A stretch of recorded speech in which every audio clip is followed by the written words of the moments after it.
Bienvenidos a las personas que están de forma presencial, así como de forma virtual en esta segunda Asamblea General Ordinaria. Soy Manuela Lainez, responsable del área de comunicación de Asyndes. Y esta mañana pues vamos a dar inicio con un tema sumamente importante. Es un tema relacionado a cómo la sociedad civil participa en todos los procesos democráticos, pero principalmente en la sociedad civil que está organizada en el sector de las ONG. Para esto tenemos hoy la participación del licenciado Renzo Rosal, quien lo vamos a tener de forma virtual. Bienvenido, licenciado. Voy a hacerle referencia de los antecedentes profesionales del licenciado Rosal. Él es politólogo con maestría de Relaciones Internacionales por la Universidad Rafael Andívar. Fue secretario y decano de la Facultad de Ciencias Políticas y Sociales, también de esa universidad, secretario general y director de Incidencia Pública en la Universidad Rafael Andívar. Actualmente funge como consultor de FAO, Unión Europea y PNUD. Integra el equipo de diseño de la política migratoria de Visión Mundial, docente en la Universidad Rafael Andívar, en Universidad del Valle, en el posgrado en políticas públicas. También ha fungido como columnista en el periódico y revista Crónica. Es analista político asociado de ACIES, fue subsecretario ejecutivo de la presidencia y dentro de las publicaciones recientes tiene los siguientes títulos: Elementos indispensables a considerar en la próxima reforma a la ley electoral y de partidos políticos, ACIES 2021, las dinámicas políticas en Guatemala desde el enfoque del autoritarismo subnacional, también publicado por ACIES 2020. Así que le damos la más cordial bienvenida al licenciado Renzo Rosal y le dejo en el uso de las palabras. Muy buenos días a todos. Gracias por la presentación, licenciada Lainez. Un cordial saludo, un agradecimiento especial a Asyndes por invitarme a esta asamblea. Preparé una presentación que la compartiré en los siguientes minutos y tal como se estableció, pues también si hay ahí un espacio para preguntas, comentarios, reflexiones posteriormente, pues creo que es un tema de interés de todos y en la medida de mis posibilidades, pues también para compartir. Bueno, antes de pasar la presentación, un pequeño preámbulo. Que espero que se escuche bien lo que estoy diciendo así. Bueno, evidentemente el tema, hablar de sociedad civil en este contexto en Guatemala o siempre ha sido importante, pero en la actual coyuntura o en los últimos momentos, en los últimos años, se vuelve todavía más trascendente. Cuando encontramos entonces una dinámica en donde claramente se notan dos visiones.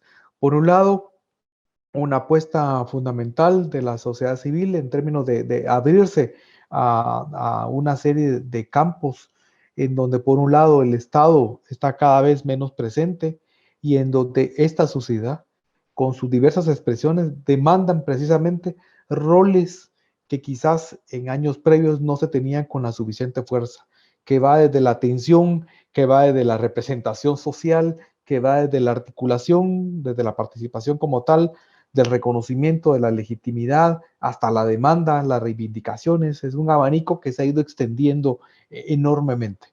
Pero por el otro lado, en el otro lado de la ecuación, digamos así, hay una percepción de ubicación a la sociedad civil en términos genéricos.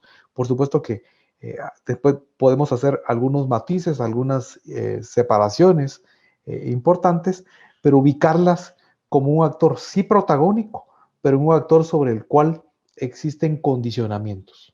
Existen cada vez más un poco la lógica de tenerlos bajo control, la lógica de que la sociedad civil en general debe estar alineada o si no está alineada no debe de operar, digamos. Entonces hay un proceso en donde, que es parte de lo que a continuación quiero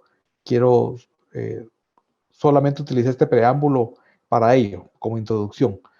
Yo denominé, espero que la puedan ver acá la presentación completa, le puse un título un tanto sugerente a la presentación, que le denominé roles o papeles de la sociedad civil, insisto, en términos genéricos, en coyuntura de alta volatilidad.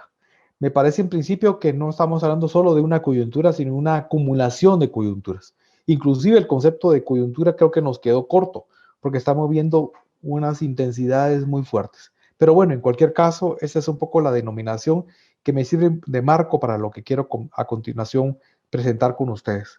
En principio, algunos elementos de entorno, un entorno quizás que podría tener otros factores, pero que me parece que es importante al menos tener en cuenta estos elementos. Por un lado, un fenómeno de carácter global, que no es solamente en Guatemala, pero que aquí también obviamente se desprende, se materializa, una democracia a la baja y un autoritarismo o diversas formas de autoritarismos al alza, en incremento, y que cada vez más se posicionan. Y que tienen que ver, al final de cuentas, con lo que yo denomino los problemas de una transición democrática inacabada, una famosa transición que se quedó ahí, se quedó patinando, se quedó dando vueltas sin que terminara de materializarse o de fortalecerse. Segundo factor, una recomposición del régimen. Cuando me refiero al régimen es quizás entendido más bien como los elementos subyacentes, fundamentales de la creación del Estado guatemalteco, que hoy hay un proceso de recomposición muy fuerte que se viene dando, por lo menos desde mi perspectiva, del año 2017 para acá. Eso ha existido antes, tuvo algunas posibilidades de tener algunos correctivos, sin embargo, esa recomposición es más reciente, que tiene que ver con auge, con una agenda y narrativas únicas que quizás en el resto de la presentación podrán quedar un poquito más explícitas. Un tercer factor, carencia de interlocutores, de articuladores, de liderazgos también, un liderazgo totalmente vacío. Los actores clásicos, los partidos políticos, por ejemplo, las élites de distinta naturaleza, están en una crisis profunda de representación y legitimidad. Pero frente a estas carencias de actores, tampoco hay otros que recojan esos, que materialicen eso. Bueno, y el punto central, el cuarto elemento que es el que creo que particularmente a nosotros y a este espacio, a esta actividad nos importa mucho el papel de la sociedad civil, una dispersión de actores, actores cada uno, múltiples expresiones de sociedad civil, pero evidentemente dispersas en propósitos múltiples, y hay, desde mi perspectiva, una carencia de proyectos como tal. No me refiero a proyectos de campo, sino me refiero a proyectos más estratégicos con una mirada mayor. Yo creo que la coyuntura, el sentido de emergencia, el sentido también de sobrevivencia de muchas organizaciones de sociedad civil, hace que haya una primacía de ese tipo de agendas de corto plazo por encima de agendas más estructurales, más de mayor calado. Y una pregunta que dejo ahí dando vueltas: ¿cuál es la narrativa? Es decir, ¿cuáles son los procesos, los proyectos, cuáles son los, dicho de otra forma, cuáles son los planteamientos centrales que de sociedad civil se desprendan y que puedan superar esta percepción de dispersión a la que hice mención? Como parte del mismo entorno, de los mismos factores que estoy tratando de pasar una rápida revisión, encontraría los gobiernos, el actual y los últimos, cada vez con mayor nivel de desacreditación, de legitimidad. Se logran mantener a flote por mecanismos artificiales, no por mecanismos o por esfuerzos propios.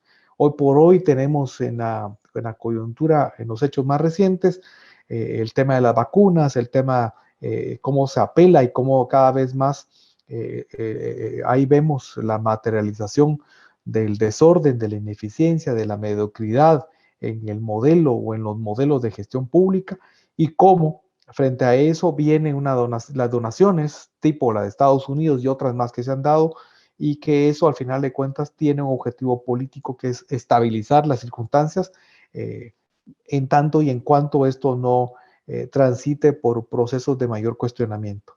En materia institucional, que es uno de los pilares fundamentales de esos procesos democráticos que, como mencioné en el primer factor, están claramente en un proceso de desmantelamiento, de debilitamiento, vemos un proceso por el otro lado de cooptación, de alineamiento institucional. Es decir, hacer que las instituciones sean eficientes, sí, solo sí, para mantener vigente el régimen, este régimen de impunidad, si quisiéramos ponerle una palabra adicional, pero no en función de los intereses ciudadanos, de los intereses colectivos. Para ese tipo de intereses, que creo que es los que de pronto interesan más, lo que funciona es no funcionan las instituciones y tenemos ante nosotros un proceso de desmantelamiento. Eh, Eso implica otro rasgo importante del entorno, y con esto voy finalizando esta primera parte, me parece un rasgo que cada vez ha ido tomando más importancia, un recorte de derechos. Todo el proceso de derechos de las garantías, que además son planteadas por el mismo texto constitucional, todo ese tipo de derechos cada vez más conculcados, más limitados, y eso hay que tomar en cuenta que tiene que ver con rasgos autoritarios, a los cuales también hice mención, y hay también es el último factor que menciono del entorno, un interés por la continuidad por profundizar estos rasgos a partir, por ejemplo, del control del proceso electoral 2023, que aunque algunos lo quieran ver a la distancia, en la práctica no lo está, digamos, está ahí cercanamente, y que la idea es entonces cómo profundizar y cómo anticipar, anteponer, limitar cualquier posibilidad de cambio en este país, y más bien por mantener las condiciones, y para eso los procesos electorales son como el momento clave para el paso de la estafeta, pero para los actores que garanticen la continuidad. Ahora entremos en materia, que es lo que creo yo que de pronto hay probablemente más interés de parte de ustedes en el papel de la sociedad civil. Evidentemente, en un contexto como el que traté de precisar en los factores anteriores, no hay un solo concepto o una forma única de agrupación de sociedad civil. Entonces la pregunta es quiénes son, y podremos pensar de pronto en dos connotaciones, y las dos son complementarias. La primera tiene que ver, o la preeminencia de esta primera categoría, son aquellos, tiene como punto de partida la representación de intereses ciudadanos, y tiene también como punto de partida la representación territorial, la representación local territorial. Y desde esa perspectiva están presentes pues, las organizaciones no gubernamentales, los movimientos sociales de diverso tipo de expresión, de diversa temática, las organizaciones de base comunitaria, y también podríamos incluir dentro de esta categorización a las cooperativas, también de variadas funciones, competencias. Y la otra expresión tiene una connotación más de carácter sectorial, y que es la que de pronto en la parte de la percepción tiene un poco más preeminencia esta segunda categoría que la anterior. En este segundo grupo estamos asociando a aquellos que representan, entre comillas, la academia, las universidades y centros de investigación y análisis. Y dije entre comillas porque en Guatemala el proceso de desarrollo académico también es bastante limitado. Ahí también incluyo las iglesias, las expresiones pastorales de las diversas denominaciones, también las diversas expresiones del sector privado, empresarial, más allá de las figuras o de las organizaciones, digamos, tradicionales. También hay ahí todo un entramado de organizaciones, de fundaciones y también de expresiones, digamos así, que están en la línea de convergencia con las organizaciones no gubernamentales. Hay una discusión, pero dentro de esa discusión yo dejaría también a los medios de comunicación, si los medios de comunicación son una categoría distinta o no, pero yo al menos de momento la incluyo acá. En resumen diría, no existe una definición unánime de lo que es sociedad civil. Lo que sí existe es un elemento bisagra, que tiene que ver con oposición en algunos casos o de complementariedad en otros, con dos esferas de la sociedad, con el Estado y el mercado. Es decir, ahí sí vemos que es de pronto uno de los vectores que agrupa las razones de ser de sociedad civil. Diría en resumen, frente a la pregunta que aquí está planteado, hay una diversidad de roles, evidentemente que van desde la regulación de las relaciones sociales, desde la intermediación, desde la atención, desde la aplicación del principio de la subsidiariedad, la atención de agendas primarias, es decir, de agendas más vinculadas a la sobrevivencia de las personas, las organizaciones no gubernamentales, la sociedad civil en general cumple un papel importante. Yo también le denomino a esto, son un rol, tienen un actor, son un rol, perdón, importante en materia de evidenciar realidades. Y en general hay un elemento también que circunda todo esto, que es hacen lo que el Estado no hace, lo que el Estado no hace por omisión o simple y sencillamente por intencionalidad. El que el Estado no lo haga, también hay un factor de intencionalidad. No es casual que ciertas funciones estén dadas ahí al aire. Hay ahí elementos que probablemente den como para una discusión complementaria a esta. Creo que vale la pena, ya para ir precisando un poco, reconocer que hay cambios en el contexto. Y me refiero en el contexto de las organizaciones de sociedad civil. Yo en principio aquí menciono sujeta a los vaivenes. Sí, las organizaciones de sociedad civil son un actor fundamental en este juego que yo le denomino como de un juego en donde en ciertos momentos se le da respiro, se le da como ciertos atributos, ciertos espacios de interacción, y en otros, como los que estamos viendo en el país hoy por hoy, viene siendo la ecuación al revés, es decir, cerrar espacios. Y ahí vale la pena hacerse algunas preguntas. ¿Qué, quién y para qué se diseñan las agendas? Es decir, si las organizaciones de sociedad civil tienen realmente espacio para ese diseño, para poder responder esas preguntas, o si por el contrario, quienes están dándole los factores son factores externos a la sociedad civil, y la sociedad civil solo termina siendo como un actor que responde a las circunstancias. En materia de modificación del contexto actual está determinado, al menos por estos 3, 4 factores. Una modificación de fondo, y de fondo tiene que ver con el qué hacer de las OSC, de las zonas de sociedad civil. Hoy lo veo claramente que hay un entorno de hostilidad a nivel territorial, a nivel local, a nivel legal, a nivel central. De ahí se desprende, de este entorno de hostilidad, un cambio significativo a partir, por ejemplo, de las reformas a marcos regulatorios, a diversos marcos regulatorios. Quizás, evidentemente, el más visible son las reformas a la ley de ONGs, el decreto que está aquí mencionado, que cambia formas de interactuar. Que aunque ahora en las últimas semanas ha habido ahí alguna decisión de la Corte de Constitucionalidad, creo que no afecta necesariamente los elementos torales de estas reformas, que más que darle como preeminencia a contribuir al fortalecimiento de las ONGs, tiene que ver con otras cosas. Tiene que ver con delimitar o limitar, si lo queremos decirlo más explícitamente, derechos de asociación, de libertad de acción, libertades en general. Pero bueno, no solamente esto está ocurriendo con las reformas a la ley de ONGs, sino que se están dando otros procesos de gestación que tienen al final que ver con el entorno de hostilidad mencionado. Para mí un ejemplo de ello son los estados de excepción. Como caso particular, durante la actual administración, esta ha convertido lo que son estados de excepción, y subrayo la palabra excepción, en estados de normalidad.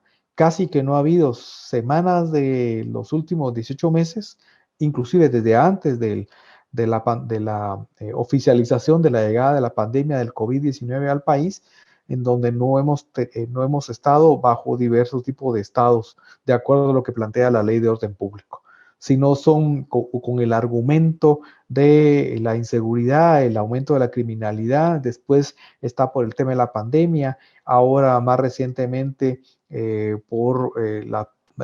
utilizando también la pandemia, pero como una forma de limitar las formas de expresión ciudadana. Eso tiene que ver entonces al final con ese entorno de limitar espacios.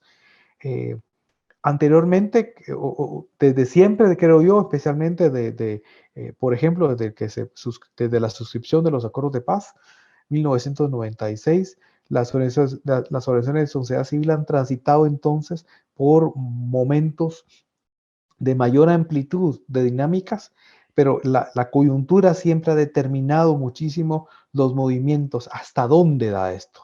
Y es ahí donde creo que es necesario hacerse la pregunta de, bueno, ¿cuáles son esos proyectos de mayor calado que permitan no blindar, pero al menos limitar que esta excesiva coyuntura vaya determinando los momentos, las circunstancias de la dinámica de las OSCs? Otros cambios en el contexto. Hoy por hoy hoy por hoy lo que se busca es que, creo yo, que hay como un objetivo bastante cada vez más explícito de que sean las OSCs más cautas en cuanto a formas de dar seguimiento a las políticas gubernamentales. Hoy creo yo, hay un ejercicio de que las OSCs deben de estar cada vez más alineadas, cada vez menos en el espacio de los cuestionamientos, cada vez menos en los espacios de la fiscalización, del control político, que son, digamos, líneas de actuación naturales, tradicionales, pero que hoy por hoy, especialmente desde la administración anterior y esta, se busca dinámicas distintas. Hay creo que es importante también cambios en el contexto, en las formas en que se comunican las posturas en la esfera pública. Hoy hay un proceso de pronto como de inanición, es decir, no vemos públicamente que las organizaciones de sociedad civil se pronuncian, y no me refiero a comunicados, sino me refiero a otras formas de incidencia y de participación en la esfera pública. Hay ahí un papel de silencios, y los silencios, las neutralidades, el tomar distancias me parece que hacen más, le están haciendo el camino más fácil al régimen que ya hablamos. Hay una expresión de sociedad civil que son vistos como actores incómodos, necesarios en algunas esferas, pero en otras mejor a la distancia. En resumen, hay una relación tensa, hay una relación que no es nueva tampoco, pero estas tensiones se han agudizado, se han hecho más evidentes en los últimos tiempos. Hay una lógica de control, de supeditación, es decir, las OSCs estén supeditadas ya sean a leyes, a marcos, a requisitos, a fiscalizaciones, pero vistas al revés, digamos, y por lo tanto la idea de reducir los márgenes de operación de las OSCs en general.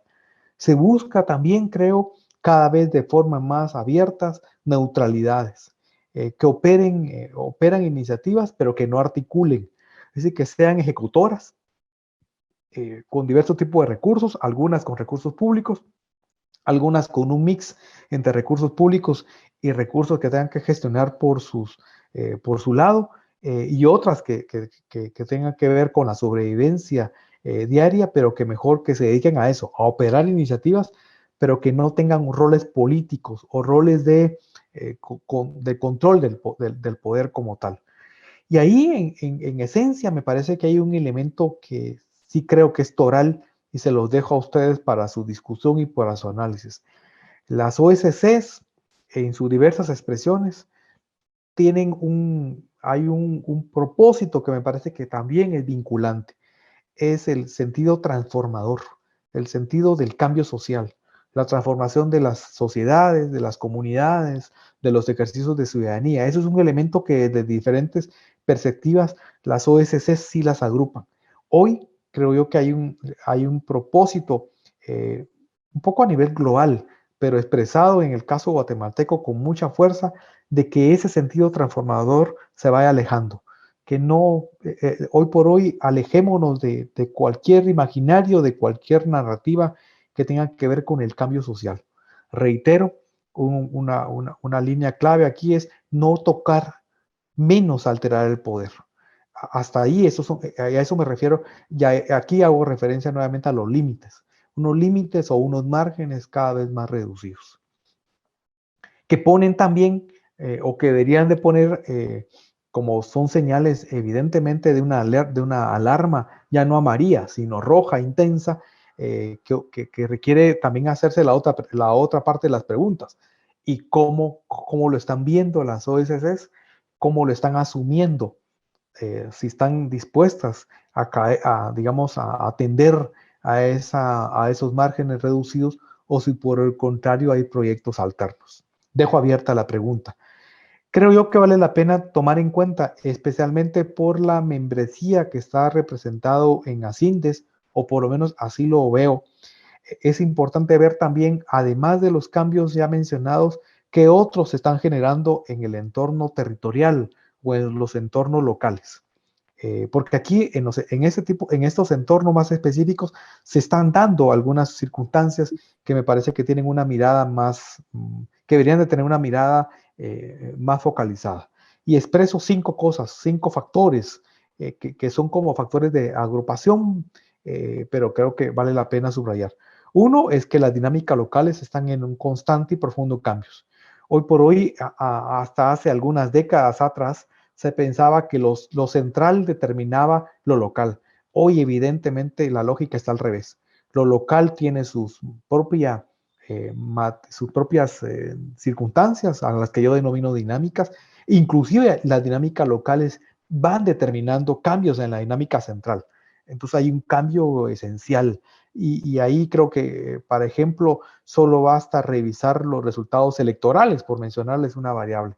Y está ahí claro que estas circunstancias o esta que yo denomino a veces como otra ecuación ha cambiado radicalmente en este país, al menos en las últimas 2 décadas, y quizás me quedo corto. Segundo factor es, evidentemente, hay un estado ausente. Esto no es nuevo, pero evidentemente en los últimos años, en los últimos lustros, esto se ha profundizado. Y ese estado ausente, reitero, es una ausencia prediseñada. No es una ausencia solo por inatención, sino también por diseño. Tercer factor, y me parece que es clave, es que la pandemia, todo lo que seguimos viviendo en este país, aquí no podemos hablar en pasado, lamentablemente, sino en un presente muy, muy dramático, nos está dejando, o nos va a dejar, nos está dejando ya un lastre, un proceso que cambia, modifica el entramado territorial local. Empobrecimiento acelerado, mayores desigualdades, un proceso de inseguridad alimentaria o nutricional, con todas una serie de ramificaciones, probablemente hasta de nuevos factores, una lógica de sobrevivencia cada vez más evidente, y la migración irregular como la única opción. Eso seguirá, a pesar de lo que quiera hacer Estados Unidos o quien sea. La migración irregular termina siendo evidentemente un fenómeno al cual determina mucho las dinámicas locales. Cuarto factor, los espacios que no son llenados por el Estado y que no son llenados por otros actores, pues sí son llenados. Ustedes saben, en materia política no hay espacios vacíos. Si no lo llena uno, lo llena otros. Por ejemplo, actores que son provenientes, pero también que consagran esas formas autoritarias. Y por supuesto, yo diría que uno de los grandes ganadores de todo, si quisiéramos hablar, yo sé que el concepto de ganadores quizás no es el que mejor aplica, pero uno diría cuál es uno de los sectores que se ha beneficiado, dicho de otra forma, que ha fortalecido su presencia en este país, es el crimen organizado durante la pandemia. Hemos salido afectados enormemente los ciudadanos en muchas dimensiones, pero el crimen organizado ha sido uno de los que ha tenido más ventajas, e inclusive elementos como los estados de prevención, los mismos estados dicen que los estados en el marco de la ley de orden público que se han generado en los últimos meses también nos han beneficiado enormemente. Y finalmente, otro cambio u otra dinámica de cambio a nivel local que vale la pena mencionar es que las demandas locales cada vez importan menos. Hay una suerte de inatención porque no genera lo que yo denomino ruidos mayores, porque no hay ese factor de amplificación de esos cuestionamientos, de esas críticas a nivel local. Ejemplo, las vacunas. Hoy por hoy uno creo yo a priori, y espero equivocarme absolutamente, es que hay que pensar que bajo la dinámica actual, varios sectores, me refiero a sectores, comunidades, territorios del país, las vacunas nunca van a llegar. Probablemente, reitero, ojalá me equivoque con esto, pero dadas las circunstancias, hay que de pronto tomar en cuenta ese escenario. Voy a avanzar para allá para los factores finales. Hay algunos, en medio de todo esto, ¿qué está sucediendo? Digamos, en términos de dinámicas a las cuales tengo que ponerle algún tipo de otros factores determinantes. Cuando me refiero a factores determinantes, tiene que ver, dicho de otra forma, con los factores que están generando mayor atractivo. Digamos, son los factores que generan más ese efecto. ¿Dónde están principales luces, digamos? Los principales luces me refiero a los faroles, ¿no? A las iluminaciones, no me refiero a luces en términos de oportunidad, lamentablemente. Los imanes, factores determinantes, dicho de otra forma, son como esos imanes que están ahí y que están, y que me parece que hay que ponerle especial atención. Uno, ya hice alguna referencia previamente, la continuidad, es decir, el proceso 2023 está determinado por actores como los que están aquí mencionados en el primer cuadrito, que son, me parece a mí, algunos, no son todos los personajes, que van a estar probablemente algunos de ellos como candidatos a la presidencia de la República y que representan esto, una mezcla entre actitud de complacencia, élites tradicionales, respaldo, venganza, rechazo a cualquier síntoma de cambio. Segundo elemento, segundo imán, tiene que ver con algo que está dando vueltas, que es las acciones del gobierno de Estados Unidos, los efectos probablemente que haya o no haya efectos de la lista Engel que se presentó hace algunas semanas. De momento los efectos son mínimos, de momento se presentó y tal parece que eso quedó nada más como un capítulo de la historia, pero mientras eso ocurre, los actores de poder se envalentonan, es decir, mientras, yo no sé si ustedes seguramente se recordarán del famoso cuento de la infancia del lobo, ¿no? Del lobo y las ovejas, ¿no? Y siempre está la historia de, ya viene el lobo, ya viene el lobo, y el lobo nunca aparece. Pues más o menos aquí ocurre lo mismo, ¿verdad? Ya viene el lobo y mientras no aparezca, los otros actores terminan teniendo menos credibilidad sobre las posibilidades de que hayan esos terremotos políticos, y lo que hay es un terreno de mayor envalentonamiento. Las oposiciones hoy por hoy son imperceptibles o poco perceptibles. Hay una percepción de dispersión sin proyecto político, hay un activismo, pero que no es del todo determinante y difuso. Los liderazgos desde los territorios son poco perceptibles.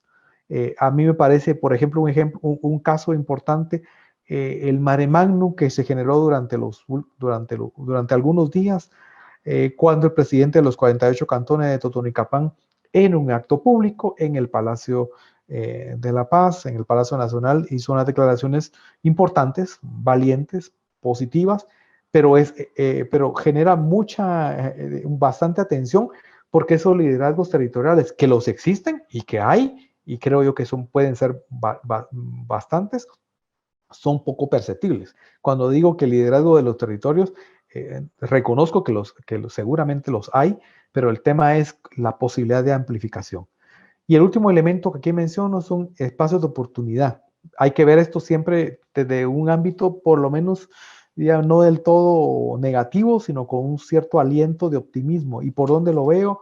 Por el lado de la posibilidad de construcción de proyectos, de direccionalidad en términos de que se generen, ojalá de aquí en adelante, agendas más claras, más visibles, más contundentes, y también un mayor reconocimiento sobre el papel de los actores emergentes, que los hay, especialmente desde el ámbito territorial, pero que hay que posicionarlos en una escala mayor. Cierro esto, bueno, de esto ya hice alguna referencia. Cierro mi intervención con estos factores. ¿Dónde veo que hay roles a los que hacía referencia en el título de mi charla, de mi presentación? Roles aquí hay variados, hay muchísimos, pero yo traté en esta ocasión de dejarlos en estas 5 casillas. Una primera casilla que es bastante amplia es mayor capacidad de diálogo, de propuesta, negociación, fiscalización e incidencia. Esas son cinco ámbitos, cada uno de ellos son bastante complejos, así que esta primera cajita, digamos, se puede desagregar con facilidad. Pero aquí lo que quiero llamar la atención básicamente es una actuación más visible, recobrar en alguna medida ese músculo que las OSCs tuvieron en momentos claves del país y que ahora por diferentes razones la percepción, no digo los hechos, sino la percepción es que se han ido debilitando. Entonces hay un papel que tiene que ver con dinámica política o de actuación política. Cuando hablo de actuación política me refiero de increpar al poder. El poder, sus actores y sus dinámicas necesitan en esta sociedad ser más increpados, ser más fiscalizados, ser más puestos al desnudo. Y ahí hay un papel, me parece, fundamental. Una segunda línea es una capacidad de gestión. Y la capacidad de gestión no solo tiene que ver con fondos, que es como la mirada tradicional. Necesaria, por supuesto, pero no única, sino me refiero a capacidad de gestionar alianzas, redes, capacidad de amplificar la incidencia. Las OSS hacen incidencia, sí, mucha e importante, pero eso hay que amplificarlo. Tercera línea importante, coordinación. Coordinación que podríamos denominar también mayor diálogo entre OSS. Eso tiene que ver con fortalecimiento de capacidades, diversos tipos de capacidades de las OSS. Un tipo de capacidad en particular que subrayo mucho es la capacidad de incidencia conjunta. De incidencia conjunta alrededor de ciertos temas que son los que los articulan. Quizás pueden haber toda una infinidad de áreas de trabajo distintas, separadas, independientes, pero evidentemente hay sí también temas de articulación, aunque quizás de momento sean pocos, esos temas de donde vamos juntos hay que hacerlos más visibles. Y hay que elaborar, especialmente para organizaciones que tienen una dinámica muy local, muy territorial, no desatender, no perder de vista la importancia de tener propuestas desde los territorios hacia lo nacional. Hay una cuarta línea importante, una lectura constante de los cambios en los escenarios locales. Seguramente se llevan a cabo, pero creo yo que hay que procesarlos más, hay que hacer esto como un trabajo de pronto no solo más permanente, sino de destacar esos rasgos que están dándose para efectos también de la agenda del proyecto que ya hice mención. Y me parece que hay un papel fundamental que está en el ADN de las OSCs y que es la representación política. Aquí es importante la ampliación de la base de representación político, social, territorial, comunitario, como queramos denominarlo, pero hay un papel de la representación que se ha perdido. Los actores de la representación hoy por hoy están bastante diluidos y me parece que hay aquí otro espacio de oportunidad importante. Y eso lo vinculo con estos 4 puntos y con este pantallazo termino mi presentación. Creo que aquí hay una especie como de esbozo y es un esbozo muy ligero, si ustedes quieren, de estos cambios de agendas post pandemia que generan a la vez la oportunidad de convertirse en agendas hacia dónde focalizar las miradas de las OSCs, más o menos. Uno es la reactivación, pero yo no me ubico solo en la famosa reactivación económica, sino creo y antepongo la reactivación la reactivación social y económica de los territorios. Otro factor importante es la contención de la migración irregular, que ahí sí un poco factor, y hablo de contención, no soy más ambicioso porque no lo veo realista. Otro es incidir en el retomar capacidades del Estado. A este Estado hay que presionar para que retome las capacidades que le corresponden. Y finalmente hay un esfuerzo importante que tiene que ver con formación de ciudadanía, un nuevo impulso. Ya han habido momentos, yo recuerdo al menos 2 momentos, después del proceso, cuando se reinstaló, digamos, entre comillas, la democracia, al menos electoral, año 85, año 86, hay un momento de impulso. Cuando se suscribieron los acuerdos de paz, hubo un segundo momento de impulso. Han habido probablemente otros más. Ahora veo la necesidad de una nueva etapa regresemos a estos conceptos que no son nuevos, pero que de pronto perdimos un poco dinámica. Formación de ciudadanía, liderazgos democráticos. Ya vimos que la democracia está perdiendo cancha en el mundo. Pues ayudemos un poquito a que pierda, a contener esa pérdida de espacios. Y ya mencioné reiteradamente incidencia constante, fiscalización, etcétera. Eso es al menos un poco los dibujos. Hubo algunas preguntas que los organizadores de esta actividad me plantearon en su momento, hace algunos días. Yo intento de alguna forma responder a esas preguntas a lo largo de mi presentación. Pues agradezco el espacio nuevamente. Voy a dejar de compartir esta presentación y si hay alguna pregunta, algún comentario, pues y en el cual podamos colaborar con gusto. Muchas gracias.